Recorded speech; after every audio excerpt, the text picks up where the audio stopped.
Hi viewers, welcome to TAMIL360 TV. வேப்ப மரத்தில் என்னென்ன மருத்துவ குணங்கள் இருக்குன்னு தான் இந்த வீடியோவில் பார்க்க போகிறோம். ஆளும் வேலும் பல்லுக்குருதின்னு பல நூற்றாண்டுக்கு முன்னாடியே பெரியவங்க சொல்லியிருக்காங்க. வேப்பில கசப்பாக இருந்தாலும் அதில் கிடைக்கிற பலன்களை எண்ணவே முடியாது. வேப்ப மரத்தில் இருக்க எல்லா பாகங்களுமே, அதாவது வேப்பிலை, வேப்பங்குச்சி, வேப்பம்பூ, வேப்பங்காய், வேப்பம்பழம் எல்லாத்துலேயுமே மருத்துவ குணங்கள் இருக்குது.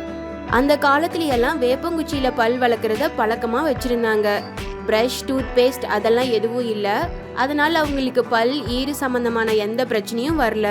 வேப்பங்குச்சியில் பல் வளர்க்குறதுனால ஈறு பிரச்சனை சரியாகும்.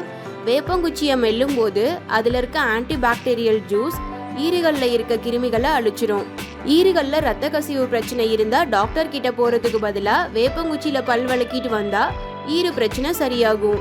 வேப்பங்குச்சியை மெல்லும் போது அதிலிருந்து வர சாறு சொத்த பல்ல உருவாக்குற பாக்டீரியாவையும் கிருமிகளையும் அழிச்சிரும். தினமும் வேப்பங்குச்சியில் 2 தடவை பல் வளர்க்குறதுனால சொத்த பல் சரியாகும். வாயில கிருமிகள் அதிகமாக இருக்கனால துர்நாற்றம் வீசும். தினமும் வேப்பங்குச்சியில் பல் வளர்க்குறதுனால வாயை புத்துணர்ச்சியோடவும் துர்நாற்றம் இல்லாமையும் வச்சுக்க முடியும். வாய்ப்புண் இருக்கவங்க வேப்பங்குச்சியில் பல் வளர்க்கிட்டு வந்தால் வாய்ப்புண் சீக்கிரமே சரியாகும். பல் மஞ்சளாகவும் பல்லுக்கு பின்னாடி காரம் இருந்துச்சுனாலும் வேப்பங்குச்சியில் தினமும் பல் வளர்க்கிட்டு வரனால பல்லில் படிஞ்சிருக்க மஞ்சள் கரையும் பல் காரையும் சீக்கிரமே சரியாகும். வேப்பிலையில் ஆன்டிசெப்டிக், ஆன்டிவைரல், ஆன்டி மைக்ரோபியல் பண்புகள் இருக்குது. புற்றுநோயை சரி செய்யறதுக்கு வேப்பிலை யூஸ் ஆகுது. தலைமுடியில் பேன், பொடுகு தொல்லையை சரி செய்யறதுக்கு வேப்பிலை பயன்படுது. வேப்பிலையை சாப்பிட்றதுனால ரத்தத்தை சுத்தப்படுத்தும். தோல் சம்பந்தமான எல்லா பிரச்சனைகளையும், தொற்று நோய்களை தடுக்கிறதுக்கு வேப்பிலை பயன்படுது. வேப்பிலையை தண்ணியில் போட்டு கொதிக்க வச்சு அந்த தண்ணியில் குளிக்கிறனால பாக்டீரியா தொற்று வராது.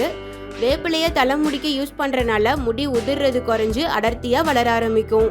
முடியோட நுனி வெடிக்கிறது, அடர்த்தி கம்மியாகிறது, ஈறு, பெயின் தொல்லைக்கு வேப்பிலையை பயன்படுத்தலாம். வேப்பிலையை அரைச்சி ஹேர் பேக் எப்படி ரெடி பண்ணுறதுன்னு ஆல்ரெடி நம்ம சேனலில் வீடியோ போஸ்ட் பண்ணியிருக்கேன். லிங்கை டெஸ்கிரிப்ஷனில் கொடுக்குறேன், நீங்களும் ட்ரை பண்ணி பாருங்கள். வேப்பம்பூவில் protein, carbohydrates, calcium, phosphorus, vitamin சின்னு நிறைய சத்துக்கள் இருக்குது. உடல் எடையை குறைக்கவும் ஹெல்ப் பண்ணுது. வேப்பம்பூவில் இருக்க நார்ச்சத்து குடலில் செரிமானத்தை சீராக்கி குடல் இயக்கத்தை மேம்படுத்தும். இதனால் பசியை கட்டுப்படுத்தி கம்மியாக சாப்பிட உதவும். அதனால் உடல் எடை ஈஸியாக குறையும். வேப்பம்பூ ரத்தத்தை சுத்தப்படுத்த யூஸ் ஆகுறனால தீங்கு விளைவிக்கிற ரசாயனங்களை நம்ம உடல்ல இருந்து வெளியேற்றும். அதனால நம்ம உடம்புல இருந்து நச்சுக்கள் வெளியேறி உடம்பு ஆரோக்கியமா இருக்கும். தலைமுடி பிரச்சனை எதுவாக இருந்தாலும் அதுக்கு வேப்பம்பூவை பயன்படுத்தலாம்.